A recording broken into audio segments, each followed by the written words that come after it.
අපේ හෙළවුරුමේ චම්පිර රණවක මැතිතුමා ඡායාරූපයක් පෙන්වුවා මේ ජනාධිපතිතුමා කේපීව සිප වැළඳ ගන්නවායි කියලා. කොයිතරම් සූක්ෂම හැටියට අතිකරු ජනාධිපතිතුමා කිසිම දවසක කේපීව සිප වැළඳ ගත්තේ නැහැ. එහෙම කරන්න ඕන කමකුත් නැහැ. හැබැයි දැන් මේ බලන්න මේක ඩබ් කරලා තියෙන හැටි. මේ ලෙස්ටර් ජේම්ස් පීරිස් මහත්මයා. ලෙස්ටර් ජේම්ස් පීරිස් මහත්මයා එතුමාගේ උපන්දිනයේදී ජනාධිපතිතුමා සාමාන්‍ය පසුගිය කාලය තුලදීම ලෙස්ටර් ජේම්ස් පීරිස් මහත්මයා අග්‍රගණ්‍ය සිනමා වේදියානන් හට ඒ ගරුත්වය දැක්වුවා. ඒ සැලකීම තිබුණා. ඒ නිසා මේ ජන්මදිනයේදී එතුමා ලෙස්ටර් ජේම්ස් පීරිස් මහත්මයාව සිප වැළඳගත් ඡායාරූපේ හිස අයින් කළා බෝධ තාක්ෂණය බොහොම දෙවුනේනේ.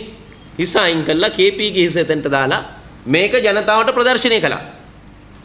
මේ දේශපාලඥයෙක්ගේ තිබෙනා වූ ක්‍රෙඩිබිලිටි එක මොකද්ද?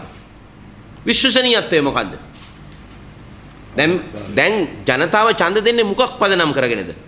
ජනතාව ඡන්ද දීමේ ප්‍රධාන පදනම තමයි ජනතාව සහ අපේක්ෂකයා. පාර්ලිමේන්තු මැතිවරණය කරන්න පුළුවන්, ජනාධිපති මැතිවරණය කරන්න වෙනත් ඕනෑම මැතිවරණයක වෙන්න පුළුවන්. අපේක්ෂකයා කෙරෙහි තිබෙනා වූ විශ්වසනීයත්වය. දැන් මේ කතා කරන විපක්ෂයේ පොදු අපේක්ෂකයට සහයෝගය දෙන මේ පැත්තෙන් ඉඳලා ඒ පැත්තට ගියපු හැම කෙනාගේම තියෙන විශ්වසනීයත්වය මොකද්ද? මොකද්ද විශ්වසනීයත්වය? අපිට මොකද්ද දාපු ඉල්ලීම් නෙමෙයි යෝජනා ටික හෙළවුරුමේ. දැන් ඒකත් එක්ක කොහොමද ගොනු කරන්නේ?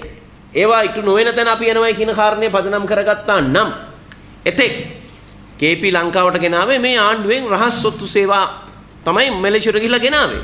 ගෙනලා අවුරුදු කීයක්ද? අපි ඒව මෙහි යම් විදිහකින් තබාගෙන ඉන්නේ. අපි දන්නවා ජිනීවා වල එනවා මාර්තු වෙනකොට වාර්තාව.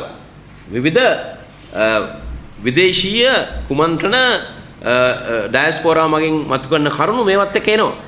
ඒවට අවශ්‍ය වෙලාවේදී සාක්ෂි සපයා ගන්න පුළුවන් අපිට. ඒ සාක්ෂි විනාශ කරන්නේ නැහැ. අපරාධ නඩුවකදීවත් සාක්ෂි සොයාගත්තාම ඒ සොයාගත්ත සාක්ෂි සුරක්ෂිතව තියෙනවා. සමහර සාක්ෂි තියෙනවා ද්‍රව්‍යමය දේවල් සේප්පුවේ දාලා උසාවියේ යතුරු දෙක දෙන්නෙක් ගාව තියලා තමයි තියාගෙන ඉන්නේ.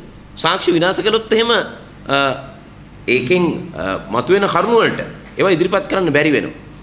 ඉතින් ඒක නිසා හරියට මේ අය කතා කරන්නේ අපි දැක්කා එක්තරා විද්‍යුත් මාධ්‍යයක මේ චම්පික රණවක මැතිතුමයි රතන ස්වාමින් වහන්සේයි බොහොම ලොකුවට ඒගොල්ලෝ තමයි දැන් මේ විපක්ෂයේ පොදු සන්ධානය කොහොමද මේ කුමන්ත්‍රණකාරී වැඩපිළිවෙලේ මේගොල්ලෝ ඔක්කොම අහුවෙලා විදේශ බලවේග සහ LTT ඩයස්පෝරාවන් එක්ක කොහොමද මේ සැලසුමේ පාර්ශවකරුවන් වෙන්නේ කියන එක අපි කරුණු ඉදිරිපත් කරනකොට ඒක ඩිෆෙන්ඩ් කරන්න ඉන්නේ මෙන්න මේ අය. මේ කොන්ත්‍රාත් එක බාර අරගෙන.